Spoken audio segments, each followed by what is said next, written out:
politician. Is it okay to call you old school in terms of working with people, coming together, trying to find a solution? I think the job of a legislator is to sit down with people you don't agree with and see how you can work it out so both of you can win. You don't get 100%, but if you get 50% or 70%, that helps our constituents, whether it be road construction, whether it be Port of Houston expansion, whether it be health care, you name it. Well, how about immigration? Now, let's talk about that for a second, because in the state, we had the bill passed in the state legislature, SB 4, which talks about sanctuary cities. You watch some of that going on. Maybe you watch some of the little fracas going on in the House there as they were getting into it. Your district, 70% Hispanic. Yeah. I got to figure that a lot of those folks are impacted by these kinds of bills. What are your thoughts about what you saw and what you've seen here in the state, and what's your feelings about going forward with some sort of immigration reform? Well, first of all, if I was still in the legislature, the House or the Senate, I would have been opposing SB 4.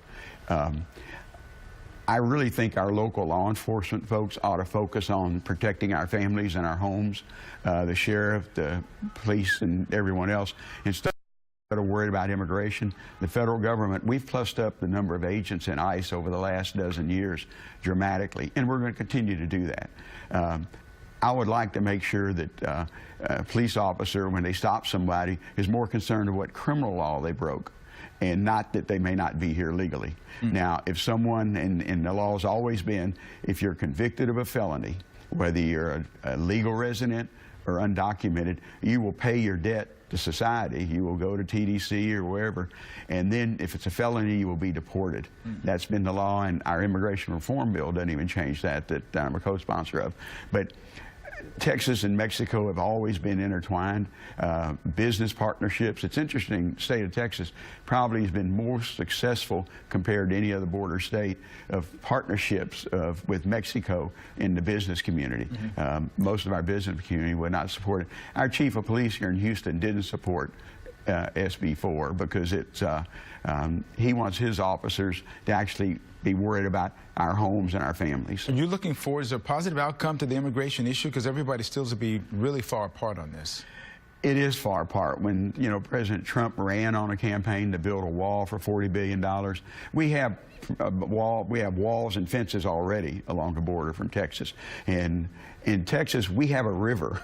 If you can't guard a river, do you think you're going to guard a wall any better at $40 billion cost? So President Trump made that his goal as a candidate, and now we're seeing that it may not be possible, because there are ways to protect our country, and we can do that, and we've tried to do that over the years, and we'll do it more. But to run against a segment of our population, the Latino segment, is just wrong, because Texas has always been a partner, particularly with northern Mexico. We got a little bit more in a minute or so left. I want to ask you, what are you optimistic about things that are working together, that where you and Republicans are working across lines to get things done for Southeast Texas? Well, on the health side, we're working. We've had some good hearings on health, not on the Affordable Care Act necessarily, but on other issues. Medical research, which the medical center in Houston benefits so much from, and to develop the new cures for illnesses that we have,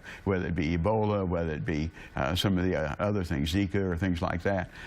We're working very closely across party lines. I do energy. I have refineries and chemical plants in East Harris County.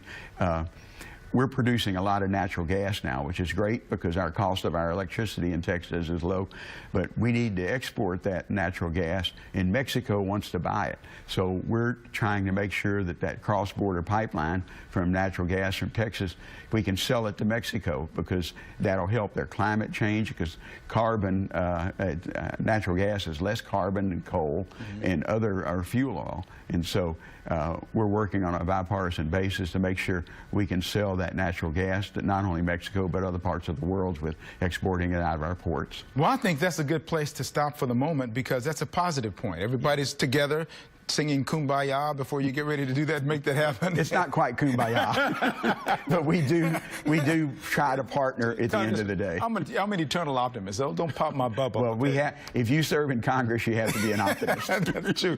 Congressman Thank you. Green, Good to see you. Thank you so much. Thank you for having me on. You know we have to do it again. I have to get you on as often as you can get here. Okay. Thank you.